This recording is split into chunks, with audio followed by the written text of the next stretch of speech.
Hello, everyone. I welcome you all on behalf of Edureka to this session on Azure DevOps. There are a lot of things that we are going to discuss today.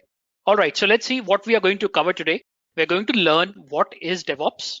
Now, when we talk about DevOps, we're going to touch upon some of the basic concepts of DevOps. Then we'll learn about what is Azure DevOps. Now, before we learn about Azure DevOps, we'll also learn about what is Azure. All right. So we'll learn about what is Azure, we'll learn about what is DevOps, and finally, when we combine all these things together, what we are getting as part of the Azure DevOps. And next, we'll learn about what are the different components of Azure DevOps. For example, boards, how do you create your task? How do you keep up your source control? And how do you do deployment? All these things we are going to cover as part of the components of Azure DevOps. Next thing that we are going to cover is about a demo on the Azure pipelines. So we have got a lot of things to cover in today's session. All right, so before we begin, as I said earlier, we'll learn about what is Azure. Then we'll learn about what is DevOps. Let's take up the first point. What is Azure? Now, it's a cloud computing platform. You must have heard about Amazon Web Services. You must have heard about Google Cloud Provider.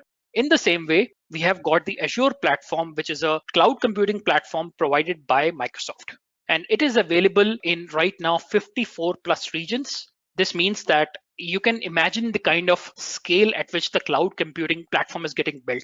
So there are region means that it can be one particular country in which in a particular area that the data center has been created.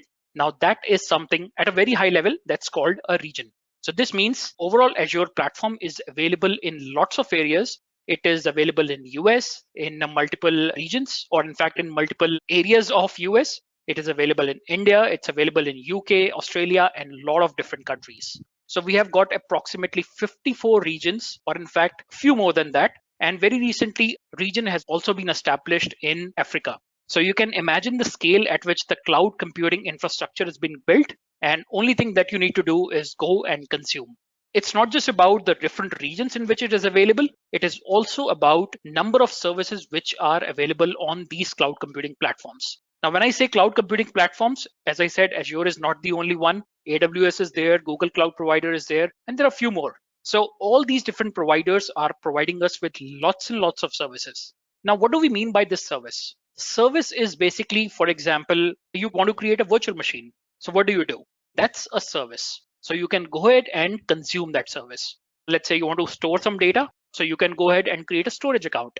So that's also another service. So right now, there are 100 plus services which are available in Azure. I think number is approximately 150, but just to have a big picture, it's the 100 plus services which are available. The other important point is that it's available in 140 countries. Regions are more than 54, but then the services of Azure are available in 140 countries. Now you can think about it. You're right now in one country. You can start working with the cloud computing platform. You can go ahead and once you move to any other country, let's say the people there are also using cloud computing. So there is no difference in terms of if you're sitting in one country or the other one, you can go ahead and use the cloud computing platform. Now, this is one figure which I wanted to show you before we begin. I think this was taken around 4-5 months back, but this is still very relevant. So it says that it's a piece of cutting from Forbes, which says that Microsoft beats Amazon in 12-month cloud revenue. Now, the point here is not to show you that Azure is better or AWS is better. That we'll talk about later. But then the idea to show this clipping is that both these services are approximately earning around $26 billion per year. This was a figure around 6 months back. And in fact, these services are growing at a very phenomenal pace. So basically, I think last quarter growth figure was approximately 50% for Azure. So you can imagine the scale at which these services are growing. $26 billion in one single year, it's a big, big number. That is why these companies, these cloud computing platforms, they are spending lots and lots on building up the infrastructure and they're promoting a lot of stuff on the cloud. And that is where you'll see your organizations have also started moving towards the cloud and they are consuming the services. Of course, the organizations are also saving. And these companies like Microsoft, Amazon, Google, Alibaba, they're earning lots and lots of money on top of it. So that is why there is a lot of push in moving towards the cloud. So you can see here, if I just point out to, let's say, one single service, it's called the infrastructure as a service.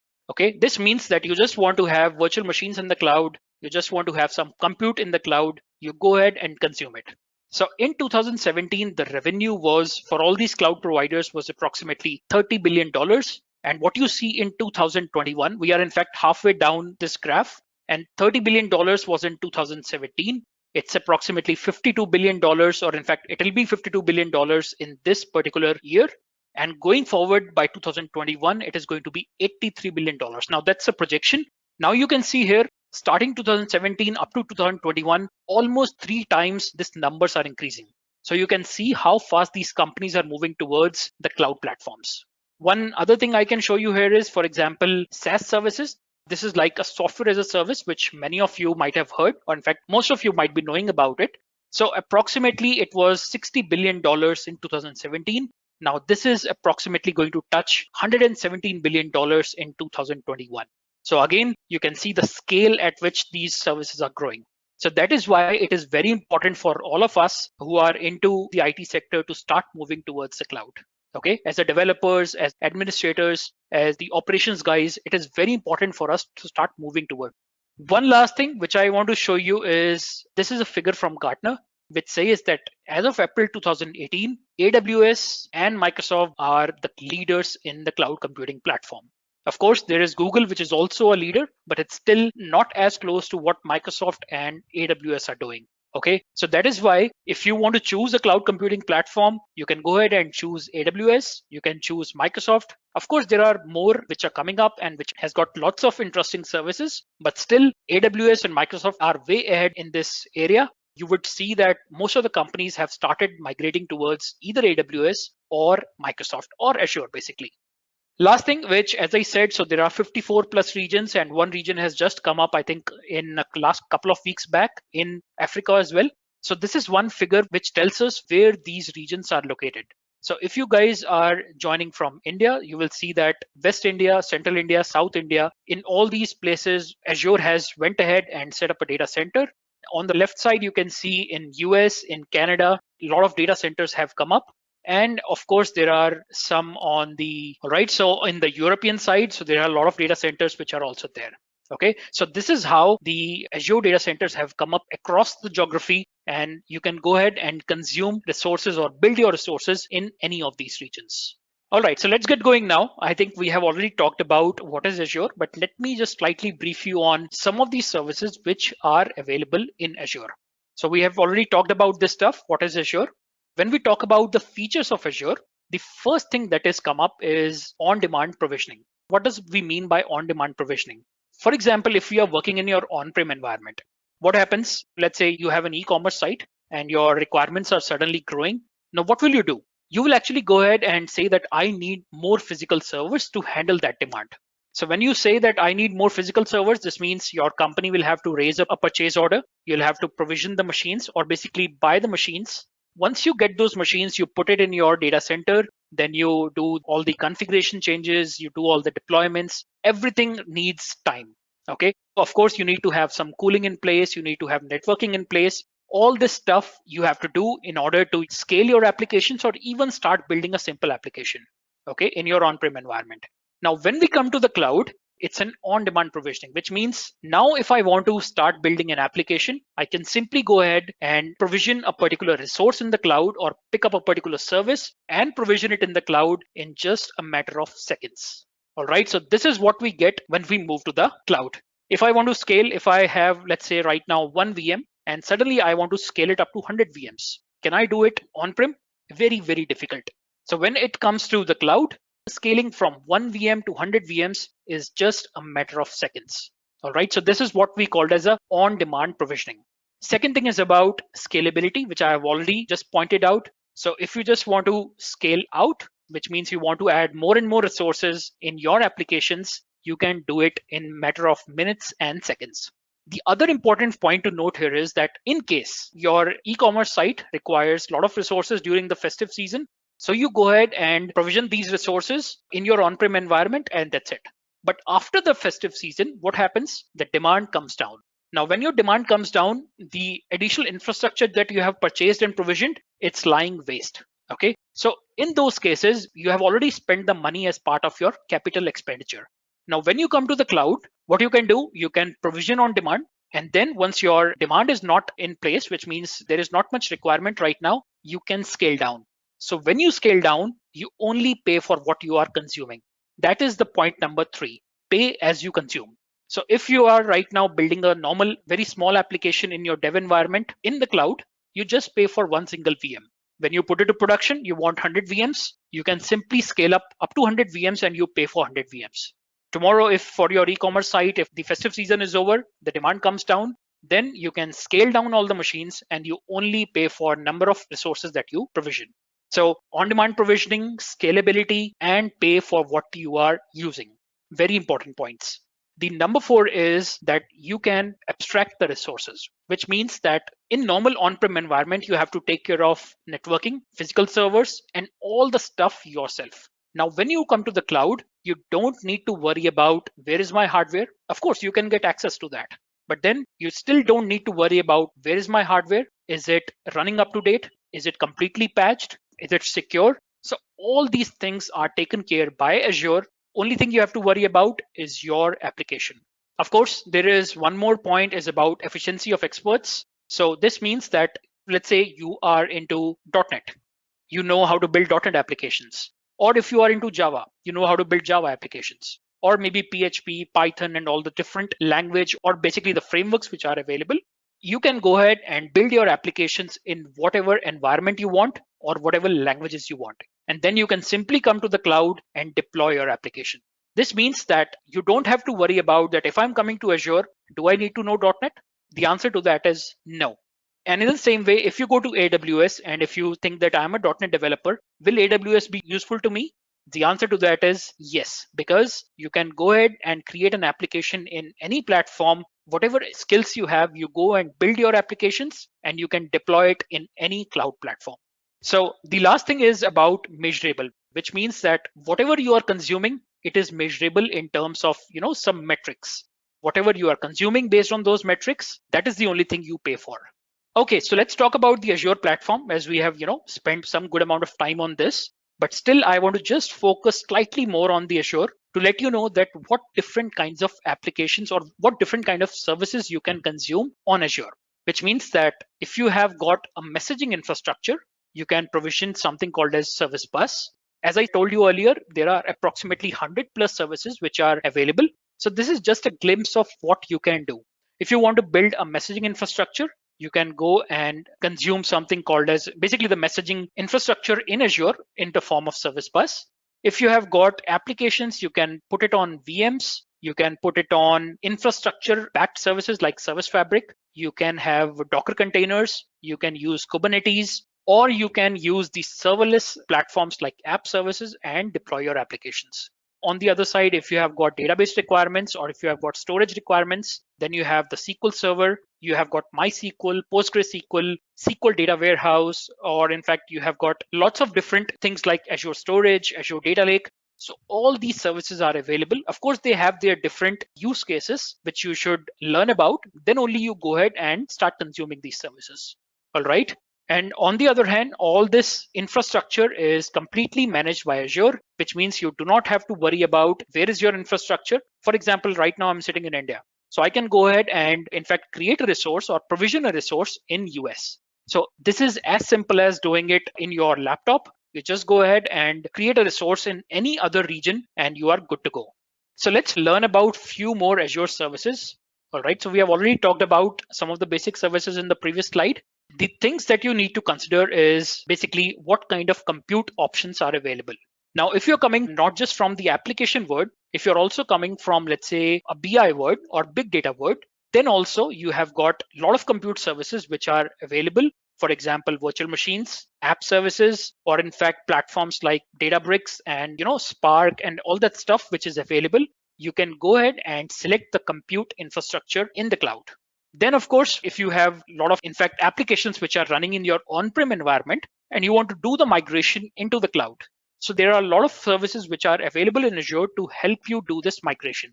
If you want to migrate your storage, if you want to migrate your data, if you want to migrate the applications which are running in VMs, or if you want to simply take your applications which are running in VM right now and in the cloud, you don't want to use the VMs. We have got different services available in Azure to do migration of all your activities, or in fact, all your applications into the cloud. The other interesting point to note is that it's not just about just take your application and migrate it into the cloud. It's also about building up hybrid applications, which means that you can build up an application which is running on-prem, but then you want to extend some part of the application onto the cloud. You can do that as well. All right. So migration is not just about you have to dump all your current infrastructure and move everything to the cloud. You can move a part of your application or move a part of your system into the cloud, and you can have hybrid options available. Next and very important point is about security and compliance, which means that every time people start going to the cloud, the first thing business will ask you is cloud secure? So I can tell you that security and compliance has been built right into these platform services, like either for Azure or AWS or any other provider. So Azure is also very, very secure. In fact, there are tons of ways in which you can provision your security to make sure that it is very much compliant with your on-prem resources. It is also compliant with your organization policies. And of course, we have talked about storage as well. So in case of storage, we have got lots of options. You want RDBMS or the relational storage. You have got SQL, MySQL, PostgreSQL, SQL Data Warehouse, and lots of different services. If you simply want to dump your files, if you have got, for example, YouTube-like application, you want to do some streaming of data, you want to store some video files, you want to store some audio files, you can provision Azure storage. And of course, for big data processing, you can use data lakes. So all these different storage options are available in the cloud. All right, so a few more things. Database we have already talked about. Then of course the messaging infrastructure. If you have got the messaging based architecture, which means you have got two services running separately, but you want both of them should collaborate with each other by sending out messages to each other, so that you can do that in Azure. And networking is a very important and very big concept in Azure. Just like your on-prem network, you can build very same networks in the cloud, and they are as secure as your on-prem networks. And in fact, I'll go to this extent of saying that whatever you provision in the cloud, it can be even much more secure than your on-prem environment, because there are lots of security features which are being handled by Azure. So of course, there are a lot of features handled by Azure in terms of security, but then you can also go ahead and configure the security way you want. Just like your on-prem environment is as secure as you want it to be, in the same way, you can make your cloud environment as secure as you want it to be. And finally, if you want to do monitoring, if you want to do management of all your resources in the cloud, you can use some of the tools in Azure. So I hope you guys have got some idea of what is Azure. So what is Azure? Where do we use Azure? And what are the different services in Azure? One interesting area that I want to touch up today is DevOps. We want to know about what is DevOps, what are the services available in Azure to handle the DevOps. So let's first learn about what is DevOps. All right, so first thing is when we say what is DevOps, so basically just for the definition perspective, it's a set of practices intended to reduce the time between committing a change. So let's say you are building an application. If you commit a change, committing this change and taking it to the production is a very long process. But then DevOps means that once you commit a change and finally taking that change to the production, DevOps is something which can help you reduce the overall time and provide you a standard set of practices using which it makes your deployment very, very smooth. Of course, it can help you maintain high quality in your application. This means if you want to do testing, if you want to do some reviews, all these things basically are covered in the DevOps. Some of you guys might be coming from the development background. Some of you might be coming from the operations background. So this is a place where both of us meet together.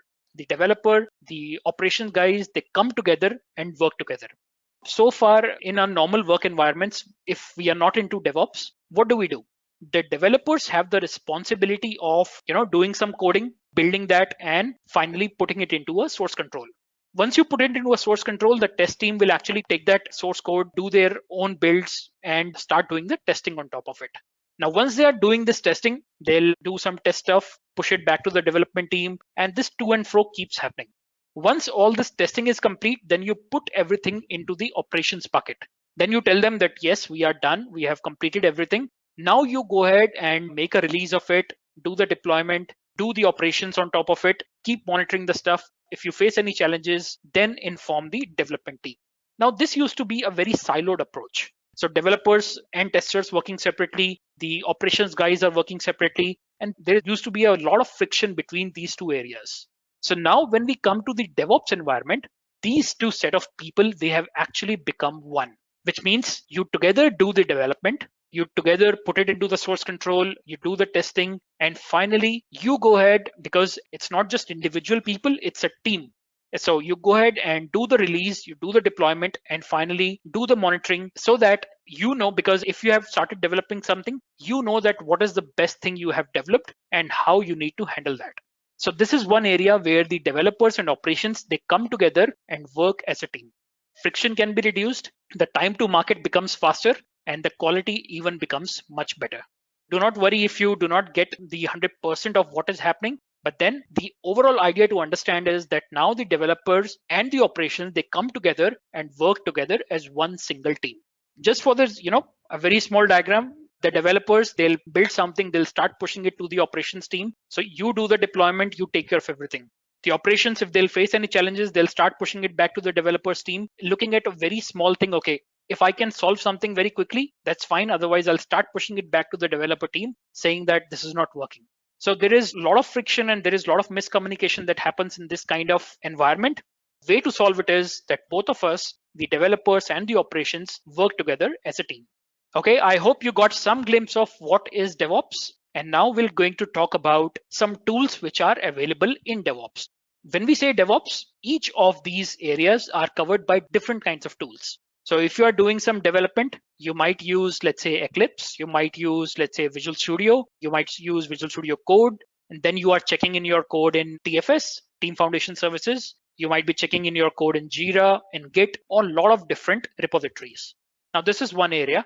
Of course, if you have to do some builds, you can use a Kudu server, you can use Maven, you can use Gradle. So all these different tools are used to build your applications. Finally, if you are done building your code and if you have done all the check-ins, then the testing happens. You might be using Selenium, or JUnits to do the testing of your applications. Now, again, you can see here, all these different areas require different kinds of tools. And if you are releasing something, then of course you can use Jenkins and Bamboo to release your stuff. Finally, you do the deployment. All right, so there are different tools to do the deployment, and then you do the operations, which means your operations team is sitting there and doing all these operation stuff, and they are monitoring this stuff using different tools. When we say that we want to build a DevOps platform, we want all these tools, what you see here, to work together so that you can do this activity without having to do any manual intervention. Okay, and this is where we are going to spend our time into looking at how these tools can be used when we go to Azure DevOps. I guess you guys have learned about what is Azure, some basic stuff, and what is DevOps. Now we are going to look into, if I have to do all this DevOps activity in Azure, okay, so what is it that is available to us? And now let's learn about what is Azure DevOps. So Azure DevOps is something which is providing us all the set of tools integrated into one single environment.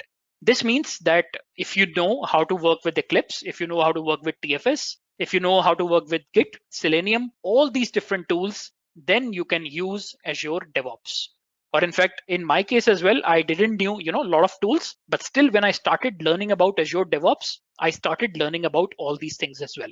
So you don't have to worry that if you are not a part of any of these particular areas, for example, if you're not part of right now how to do the deployment, or if you're not part of how to do monitoring and you are on the developer side, or basically you are into the development side, then you don't have to worry that will I be able to use DevOps or not? So the answer to that is yes, you will be able to use the DevOps, or in fact, that will help you move towards the DevOps, even if you know maybe a couple of parts of it. So now we are going to talk about what are different components of Azure DevOps. And once we'll see some demos, you will be very clearly able to understand how you can take your application from the planning stage up to the deployment and monitoring stage using the tools in Azure. Okay, so let's learn about what are different components of Azure DevOps which are available.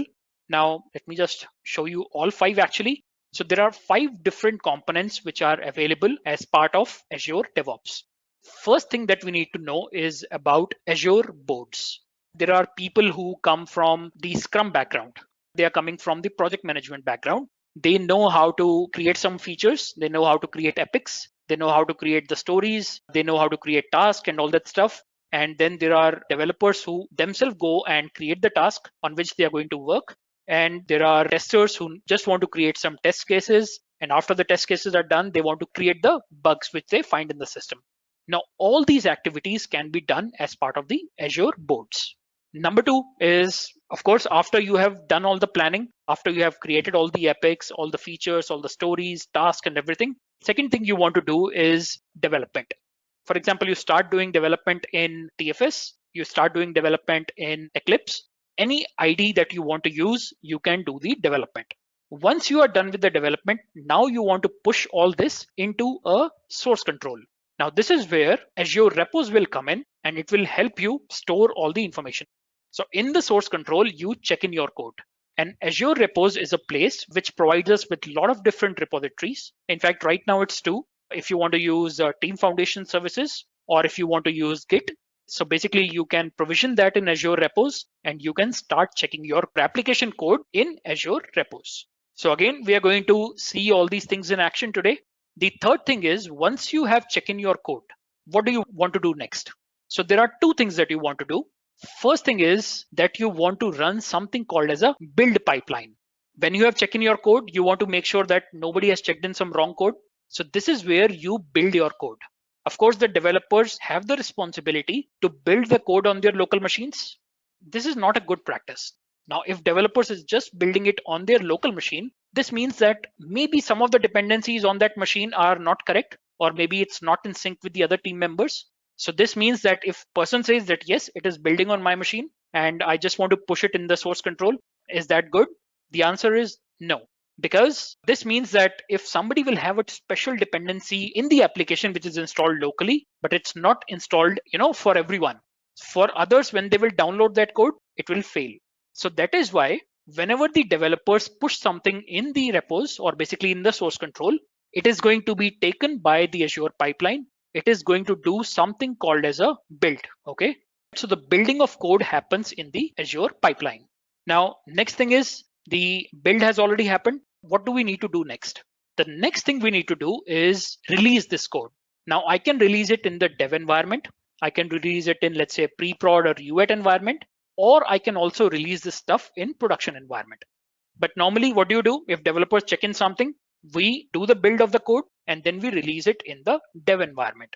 Now, once it goes to the dev environment or maybe in a test environment, it is going to run. After it run completes, then you would want to run some kind of, some test on top of it. Let's say you have deployed a web service. So if you have deployed a web service, you would want to test if it's behaving correctly. Or if, let's say, you have deployed a web application, you want to check if everything is looking fine in that web app or not. So there you can run manual test cases, automated test cases. You can even do the exploratory testing. All that stuff can be done as part of the Azure test plans.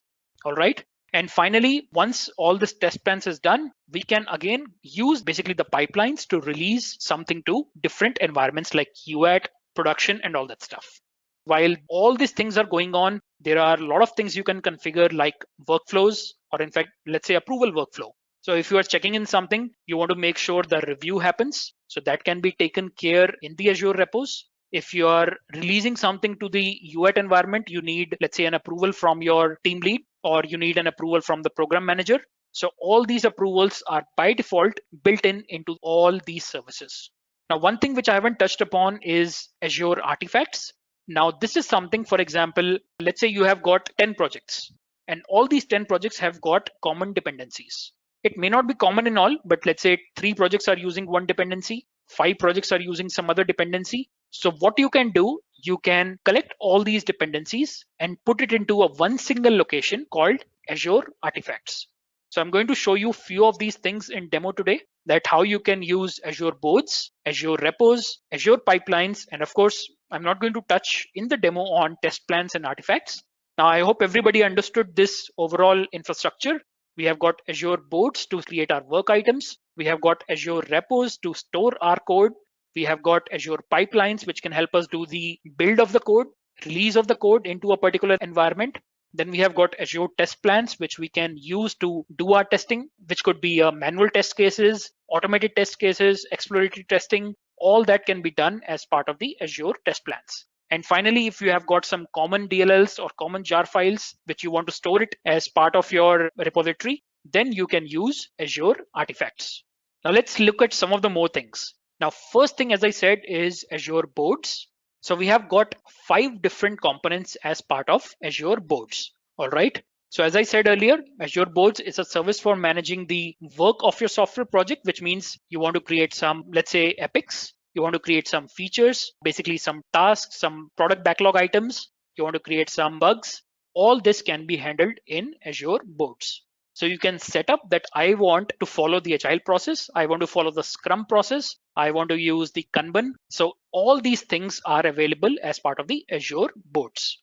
So it does not matter that what kind of process you want to follow. I know that a lot of people know about agile. So guys, I'm also an agile and safe certified. So I know there are different processes, and all these different processes can actually be handled by Azure boards. So what you can do, you can go ahead and create work items. Then you can have the backlogs. Now I'm going to tell you what is a work item and what is a backlog. And then we have Azure boards. In fact, board is something where basically you can run some queries and see that what is something in a particular sprint. Or let's say what are the tasks which are active, or what are the tasks which are closed. If you just want to say that what were the tasks which were released in this particular sprint. So all this information you can get it from the boards.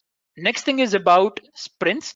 Now, let's say a sprint is of 15 days. So in 15 days, what are the work that we are going to accomplish? So those things, or basically those tasks or features, they go into sprints. All right. And finally, we have the dashboards, which can help you have the overall picture of what is the progress of your particular sprint, or what is the overall progress of a particular release. Okay, so this is what is covered as part of the Azure boards.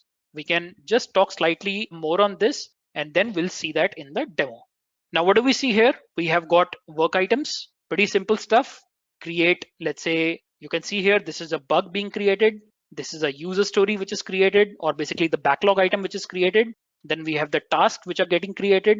And the same way, we have got features, we have got epics, which we can create as part of the work items. Then we have got boards. So you can see that what is basically the particular flow of your current sprint, or what is the flow of your project. Of course, we have got backlogs. Now we can arrange what do we want to do as part of the backlog. How do you want to prioritize your different work items so you can deliver your software on time? Next thing is about sprints. If you guys have not worked with sprint, so do not worry, because we don't want to go into the what are the details of sprints. But then sprint is basically, let's say, a small time boxed window in which you can go ahead and deliver a particular part of your product. In your e-commerce application, if you say that we want to deliver the checkout functionality.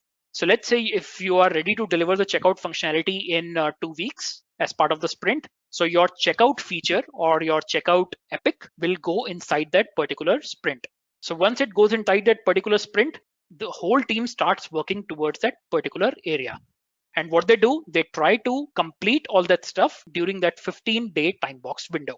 And that is what you can build as part of the sprints. All right, so then we have the final dashboards where you can see what is the current status of your project. Before we go further and look into other different aspects like pipelines and stuff, I just want to give you a small demo of how you can create the work items, how you can create the backlog items, and how you can use the boards. So let me stop here for a while. Okay, and what I'm going to do now is going to go to something called as dev.azure.com. What you need to do here is, if you are not signed in, it'll ask you to sign up or sign in. And once you sign in, this is the kind of basically the dashboard you will see. What you can do here, the first thing you can do here is create a new project. All right, so let me create one. What do you see here? It is asking me that is it a private project or is it a public project? Now, let's say if I want to create a project called My Test Project 4, I'm not going to create it. It takes some time, to set up everything. But what I can show you here is that now it is asking that what is the version control? So basically, where do you want to keep your source code? Do you want to keep it in Git or do you want to keep it in TFS? Okay, so you can go ahead and select the different version control options which are available. Now, of course, I think with time, they will keep adding more and more, source controls or the version control repositories here, which you can use. But most common ones, which everybody knows, is Git. We also have GitHub, which is again a repository for storing the Git-based version control. Of course, there is something from Microsoft which is available, which is the Team Foundation. If some of you guys have worked before with TFS or the Team Foundation services, this is the one. It is totally up to you. How do you want to store your code? So I'm going to select Git right now. The next thing is about work item process. So if you want to follow the agile process, you can use this one. If you want to use a Scrum process, you can follow this one. Then of course you have got CMMI and a basic one. Now basic is something which does not follow a particular process, but this is something which can help you set up either the agile process or the Scrum process. It's like a kind of a blank template. But if you are comfortable working with agile environment, you can select this one and you can click on create. Now, as soon as you do that, what you will see, it's something like this one, my test project 3, because I created this one and I added few things here. So I want to show you that. All right. Before we go into inside this particular my test project 3, what are the things you can see here? Something called as Azure boards, which we have already talked about, the repositories, Azure repos.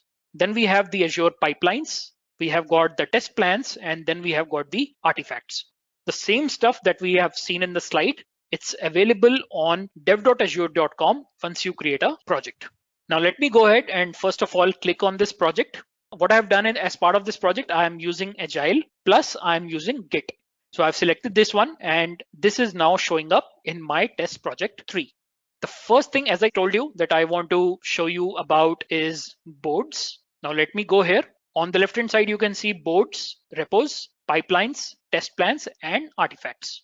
So I'm going to go inside boards right now and straight away show you what you can do in the boards. First thing is, of course, pretty simple. If you want to do the planning, so what do? You create something called as a, let's say a task, or basically you create a work item. Now work items are of different types. You can have something called as an epic. Now epic is something which is very, very high level. So let's say your leadership team comes up and they define something called as an epic. Now they will say that we want to deliver this kind of project. All right. So there they are defining a particular epic. Now inside the epic, what you can do, your product owners or let's say your project managers, they will go ahead and decide on the number of features that you want to have as part of the epic. Let's say you want to build an e-commerce site. So in e-commerce site, the business says that we want to set up some e-commerce setup for this business. That's an epic. Once you go inside that epic, you will say that I want to create a feature. Now, what is a feature here? I want to deliver the cart functionality. I want to deliver the product page. I want to have a recommendation engine, or maybe I want to have a search engine in my e-commerce portal. Now, this is what will be created by product owners, or they will be created by the project managers. Now, when you say I want to create, let's say, a search service in my e-commerce site. So as part of the search service, what do you need? You will go ahead and create some stories. So in the story, what will you say? You will say that I want to have some database ready, which will contain all the information of my products. Then I'm going to have, let's say, one more story for building up a middle layer, which can help me, building some APIs, which can help fetch this information from my database and show it to the end users. Then I'll build another story to say that I want to show it to the end customers. And once you have these user stories, then you go ahead and create task inside that particular story. So let me start building up, let's say, one feature. I'm not going to, go into the complete agile model, but right now I'm just saying that we want to create a feature for, let's say, search in e-commerce. Okay. Just remember, guys, this is not the way we write in agile format. So if you want to, just create a new feature, there is a particular format in which you should create the feature. Basically, the text has to be in a particular format. But that's not the agenda for today. The agenda is to show you that you can create a new feature. You can provide a particular iteration path. This means I want to do it in this particular time frame. Okay. I can create multiple iterations. Okay. And I can put up the iteration here. Now, next thing, what I can do here, I can link it to some existing item. All right. So we'll do it later, but then we'll say what is the business value of this? What is the time criticality? What is the start date? What is the target date which we want to complete this particular feature? This feature is new right now. So let me save it. You can go ahead and provide description. You can use the discussion board to do some discussion on top of this particular feature. And once you are final that yes, our feature details are ready, then what is the next thing? Let me go back to work items. And let's say I want to create a particular user story. What will I do? I'll say that I want to create, let's say in the search, I want to create the APIs. And what do I need to do? I need to link it to the epic, or in fact, I'll need to link it to the feature. On the right side, add link, existing item, and I can also say that what is the parent here? So the parent is, we search for it. So the parent is search in e-commerce. Okay. So I'm going to link this one and say that I'm creating a user story. Let me save it. In fact, you can see that if you know about what is story pointing, so you can add story points here. Or in fact, let me tell you this. If you go for, for any kind of course, or not just from here, but if you go for any kind of course about how do you handle agile, so there you will learn more about story pointing. So you can also provide the risk. Let's say this is a medium risk. What is the priority here? All this kinds of setup you can provide here, that you want to do some architectural thing, or you want to, is it a business feature? All this information is provided as part of the user story. So let me save this one. Go back to the work items. So right now this is showing us separately, but once we'll go to the boards, let me go to the backlogs first. What you will see here, all the different stories which are available. Now this is something on which we want to work. Let me add one more story here, new work item, and let's say UI for search. Okay, let me add this one. Now what you see here is we have created now two stories. In the first sprint, or basically in the planning side, let me just open it up. And so as part of the iteration, what we are going to do in the first iteration, or let's say in the first 15 days, what we are going to deliver, we are going to deliver API for search service. Or in fact, actually both of them have got into the same iteration. So now you can see here, we have got one story which we are going to cover in iteration 1, which is right now the current one, and one story we are going to cover as part of the second iteration. Now, in fact, if you go ahead and add more tasks to it, let's say if I click on, I can even change the priority for this one by dragging and dropping. Now click on API for set service. I can go ahead and click on, or in fact, I can see the whole history of that particular feature, or in fact, that particular user story. I can also go to this particular link and I can say that I want to add some child items here. Okay, so I can say add a new item, and that is a child item, which is of type task.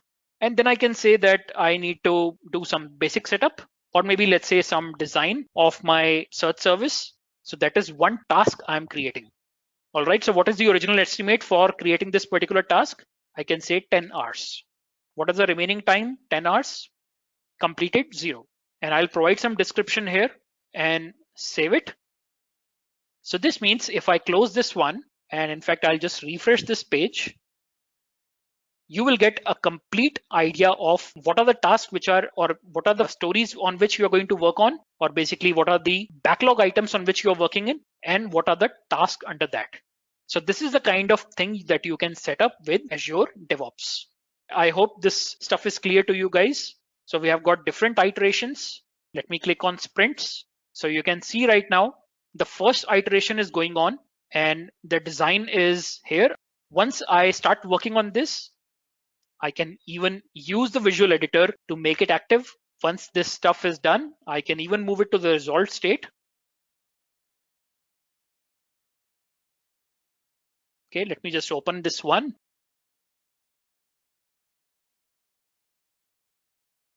I can just close this task and say that's it. So this is how my overall flow of basically the work items work.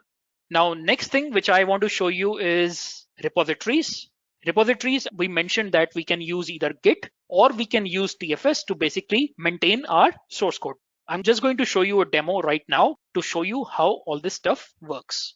So what you will do here, you can set up a repository, which is like a Git or a TFS. Then you can go ahead and start checking in your code. What first thing you will see here is, because we are using Git, so I'm clicking on something called as branches. And in the branches, there is a default branch which is always available. Now that's called as a master branch. In fact, you can go ahead and create more branches. In some of the source controls like TFS, you will have one single place where everybody is checking in the code. Now, in case of Git, it does not work the same way. It's a very different structure. So what you do is you create your own branch. You work in that branch, which means branch is basically a copy of a master branch. So you will go inside that branch, you will make your check-ins. Now that is your branch in which you are making the changes.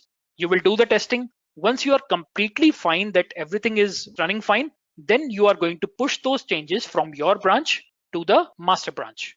Remember that if you haven't worked with Git before, so there is nothing to worry about because this is not something specific to Azure DevOps. What I'm talking right now about the branches, this is something specific to the Git. So let me show this thing that we have right now, a default master branch. If I'll click on this one, what you will see, I have already checked in one particular project into my repository. Okay, that's called as a web application 2. If I click on this one, it's a very simple MVC application that I've created and added it into the source control. I'll go to the Visual Studio. Now in the Visual Studio, you can again see that I am using Git tools for Visual Studio. And this is showing me that I have got a master branch.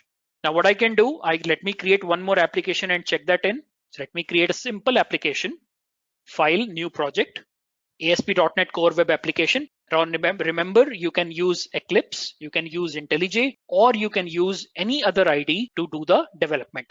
Okay, so this is not restricted to .NET or Visual Studio. You can use any kind of platform or any framework to build your application, or it can be in any IDE. Eclipse, IntelliJ, anything will work here. All right. So what I'm going to do is create a new application called Web Application 3. Let this application be created. All right. Now that we have created our application, what do we need to do? You can see here that my project is ready.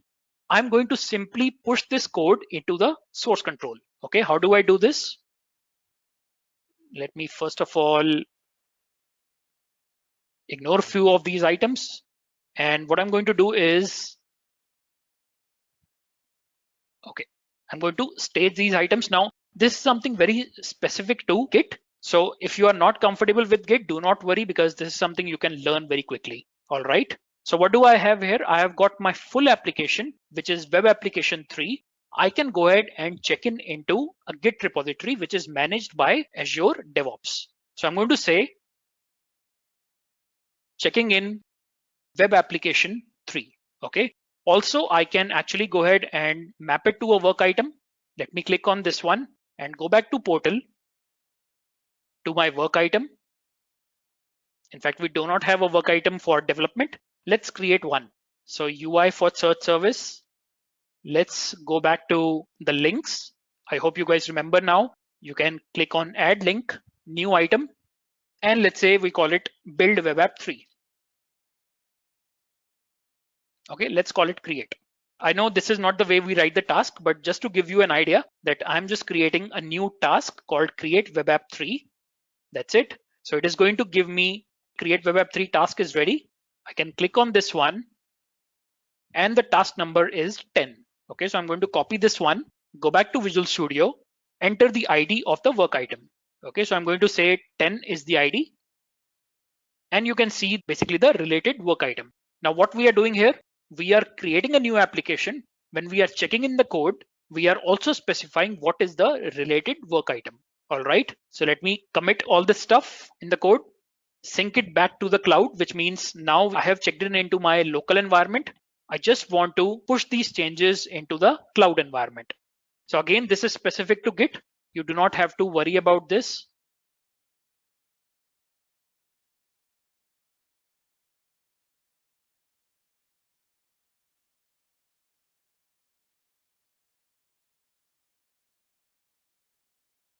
Just give me a second. I'm just something related to, Git. I need to.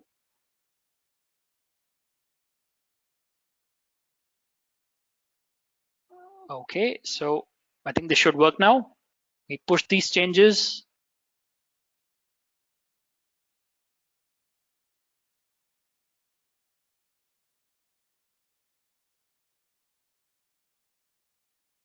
Okay, so now this is going to push my changes to the source control.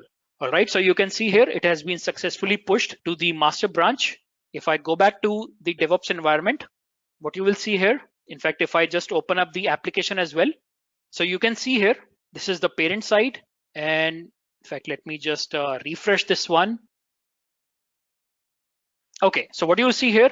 In the description, or basically in my history, I can see that I have done some check-in here. So it is linked to that particular check-in. Now you can start visualizing this stuff. So you have got tasks, you have made your check-ins. From those check-ins, it is coming in. Once you make a check-in and attach it to a particular work item, it will be linked to that particular work item. So if anybody is going and looking into what changes you have made as part of this task, you can actually go ahead and see all that stuff.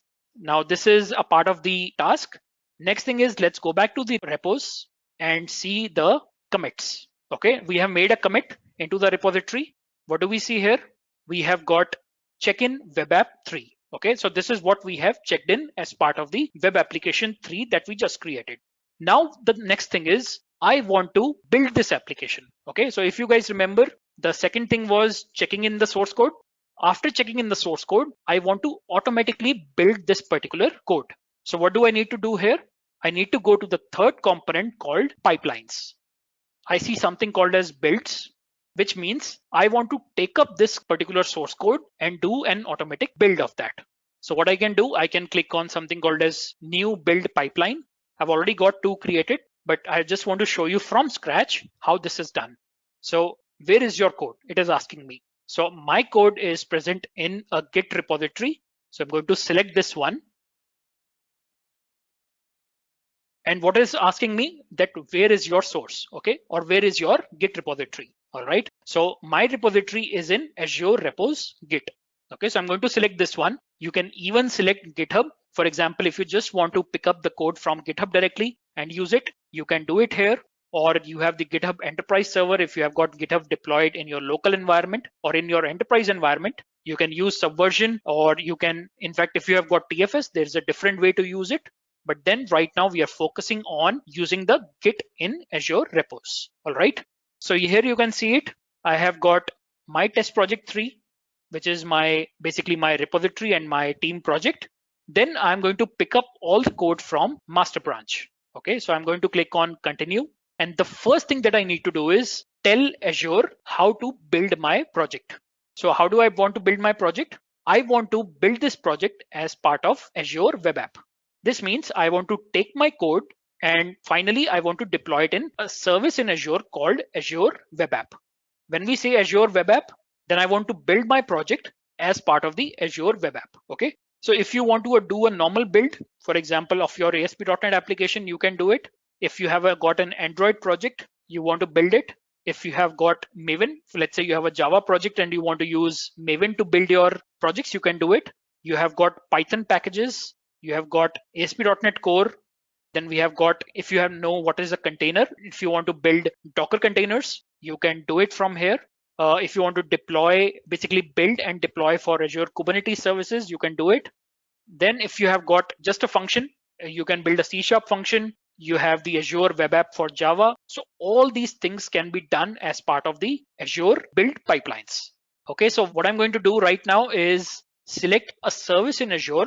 Basically, I want to deploy in this particular service called Azure Web Apps. And that is why I'm going to select this one to build my code. Now, if I have to build my code, what do I need to provide? I need to provide where is my solution. All right, so I'm going to click on this one and tell the system, or basically tell my build pipeline, that it resides in web application 3. Okay, this is my new project that I picked up. I'm going to select this one and click on OK. Then finally provide where is this Azure subscription in which I want to deploy. So I'm going to select this is my subscription in Azure, and what is the name of the app service. Again, there are a few things that we are rushing through. Okay, so this is what we can select. And next thing is I can go ahead and select. So this is what we are going to do. We are going to build as part of the build pipeline. So we are going to take the source code from the Git repository, do a build of it automatically. Let me save this one and queue it, which means I'm going to save this pipeline and start doing the build of my project. So now that our build pipeline is ready, which means our code is going to be get built, let me show you when the build is happening, what is going on. So it is going to take some time to do the build because this is the first time it is happening. But I'm going to show you that I already have one pipeline which is already built for my web application 2, which was very similar. So while this is running, let me go to builds. And this was the pipeline which was completed successfully. So let me select this pipeline. So this is how the build happens. So if you open up anything, it is going to give you the detailed logs of how the build happened. So it picked up the code from your source control, it did a build, and you can see all the build activities which happened as part of this pipeline. So you can see here it picked up the web application 2 project and it started doing the build. It did all the copy files to output directory and cleanup and all that stuff. And finally, it did a build of my project. Now, once I did a build of my project, what next? So you can see here, it approximately took 5 minutes to do the build. So what you can do as part of your Azure DevOps, as soon as somebody checks in the code, it will automatically trigger a build pipeline using which your application will be built. And if there is a failure, then the person will be informed back using a mail that your code is not correct. Okay, so you have to rectify your code as soon as possible. Now, once we have done all this build activity, what next do we need to do? We need to release it to a production environment or maybe to a UAT environment. How do we do that? We do it using something called as releases. So now that this one is ready, either I can click on release and build up a new release pipeline. So let me click on this one. And I'll say I want to create a new release. So I'll click on release 2. And what you will see here, now that the complete build which happened, now it is asking me that where do you want to release it? So I've already created a release pipeline. In fact, let me click on this and let's create a new one as well. Releases, new pipeline. And it is asking me where do you want to do the deployment? So I'm telling Azure that I want to do the deployment in Azure App Services. You can deploy a Java application. You can deploy a Node.js application. You can install it in Service Fabric. You can install it, deploy a Rails on Ruby application on app service. You can deploy an IIS website. All right. So all these things you can do. And I'm going to deploy in Azure App Service. All right. So once I select this, I just need to provide what is the application basically which I want to build and what is the Azure subscription in which I want to deploy the application. Let me select this one. So there is one I've already created, my test app service. Once I've done this, I can save it.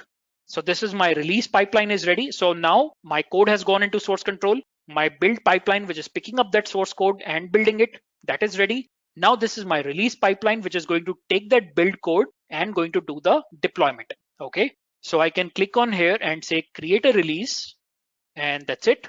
Or in fact, one more thing I can show you.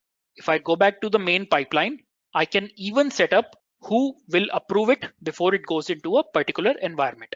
So I can click, for example, pre-deployment conditions and say who is going to do the pre-deployment approval. If your team lead needs to approve the overall release before it goes into UAT or production, then you can specify who is the approver. So in this case, I'm going to put in my name. All right. And I'm going to save this one. So this means as soon as the deployment will start happening, it is going to ask me for the approval. I'll get an email that please approve the release deployment. Then only it can go to production. So I'm going to click on now create a release and click on create. So go to the release which has been created now. And you can see it is saying pending approval. What I can do is, because right now I am the owner, so I can click on approve and say, yes, I want to basically approve this particular release. And then it will continue further to do the deployment. Now you can see here the approval is done. And right now this is under queue, which means as soon as the resources are available in Azure, it is going to start the release deployment. And while this is right now, it's in a queue state, I can show you the one which I deployed for web application 2. So I'll go back to the releases. Okay, so this one is already done. In fact, not this one, just give me a second. Okay, so this one is already done. So what you will see here, after basically everything is done, or basically the release starts and it starts deploying, you can see the logs here. If there is a failure in your pipeline, it is going to inform you that there is a failure in the release. You will get email so you can quickly act on that. Otherwise, it will download all your build artifacts. In our case, it was a web application. So it downloaded all the artifacts of my web application, and then it is started deploying it to the Azure App Service. Okay, so you can see all the logs. In fact, you can even write custom logs here that this is what we are doing as part of the release deployment on Azure App Service. All right, so you can see here successfully updated the deployment history. App Service application is running at this particular URL, and then you can use this URL. Now, once this release completes, this means our code which we created has been deployed into production. Let me go back to Azure now. Okay, and I'm right now into Azure portal, which you can get from portal.azure.com. You can click on My Test App Service, which we are using for deployment. And if I run this particular app service, which is basically a platform for hosting the websites, or in fact, platform for hosting different websites, APIs, mobile applications. So I can click here and see my application is successfully deployed. So just to summarize all this stuff, now you can see here the application is ready. There are 5 components basically of the Azure DevOps, which means that we have got Azure boards in which you can manage your work items. You can manage the tasks. You can create either the Scrum boards, Kanban boards, or you can have the agile process. All this is being handled as part of the Azure boards. Now, second thing is about Azure repos, where we have got Git and TFS in which you can check in your code and you can manage all the branches. You can manage complete Git functionality, which is available as part of the Azure repos. So you can check in your source code there. The third thing is about Azure pipelines, in which after you have done the check-ins, you can build your solution and you can also release your solution in multiple environments like dev, pre-prod, UAT, production, all that stuff. Next thing is about Azure test plans, which we haven't covered. I just wanted to give you an idea of what is a test plan. So test plan is something where you can run your automated, manual, exploratory testing under Azure test plans. And finally, you have the Azure artifacts in which you can store some dependencies. So this is the overall picture of Azure DevOps, starting from planning up to the release without manual intervention. All this can be done as part of the DevOps. And there are a lot of different personas which are involved here and they can work together. Okay, so if you just remember this picture, so basically now the developers are doing the development. They also build these pipelines. They are doing the deployment because now it's completely automated, and they are also taking care of the production or the different environments. That is why now the operation teams are also moving towards the development, and development teams are also moving slightly towards the operations environment. Okay, I hope makes sense to everyone. So this is what we have for today. So thank you so much, and we'll see you next time. Bye-bye.